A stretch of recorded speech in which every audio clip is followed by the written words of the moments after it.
உங்கள் வாழ்வில் நிறைய மனிதர்களை பார்த்திருப்பீர்கள், குறிப்பாக இளைஞர்கள், குறிப்பாக டீனேஜ் பருவத்தினரிடம் நீங்கள் பேசி பார்த்தால் உங்களுக்கு நன்றாக தெரியும். மேலும் அந்த நேரத்தில் கிரிக்கெட் சீசன் நடந்து கொண்டிருந்தால் தங்களை மனதில் நல்ல கிரிக்கெட் வீரராக எண்ணிக்கொண்டிருப்பார்கள்.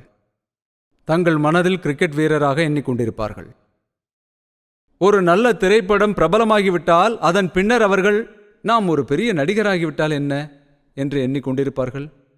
அதே நேரத்தில் சந்திராயன் மிஷன் போன்ற சம்பவங்கள் நிகழ்ந்துவிட்டால் இந்த துறை நன்றாக இருக்கிறதே என்று எண்ணுவார்கள். அதன் பிறகு 2 மாதங்களில் கிரிக்கெட் போட்டி தொடங்கிவிட்டால் விஞ்ஞானியாவது கஷ்டம், கிரிக்கெட் போட்டியே சிறந்தது என்று எண்ணி அதற்கு போய்விடுவார்கள்.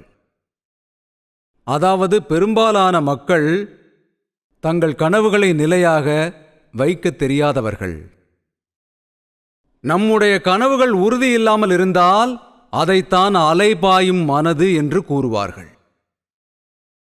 மனம் என்றால் அப்படித்தான் இருக்கும், ஒன்றிலிருந்து ஒன்றை நோக்கி அலைபாய்ந்து கொண்டிருக்கும். இதையெல்லாம் கருத்தில் கொள்ளக்கூடாது, இதையெல்லாம் முக்கியமாக கருதிவிடக்கூடாது என்பார்கள். ஆசையானது நிலையற்றதாக இருக்கும்போது அது உலகத்தின் பார்வையில் ஓர் அலையாக இருக்கும். ஆனால் உங்களுடைய ஆசை உறுதியானதாக மாறிவிட்டால் அது மனதிற்குள் நீண்ட காலத்திற்கு அது நம் மனதிற்குள் நிலைத்தன்மையை பெற்றுவிடும். அந்த ஆசையானது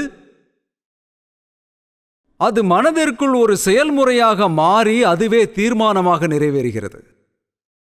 உங்களுடைய ஆசை தீவிரமானதாக மாறினால் அந்த உறுதியான ஆசை நிலையாக மாறி அதுவே உறுதியான இலக்காக மாறிவிடும்.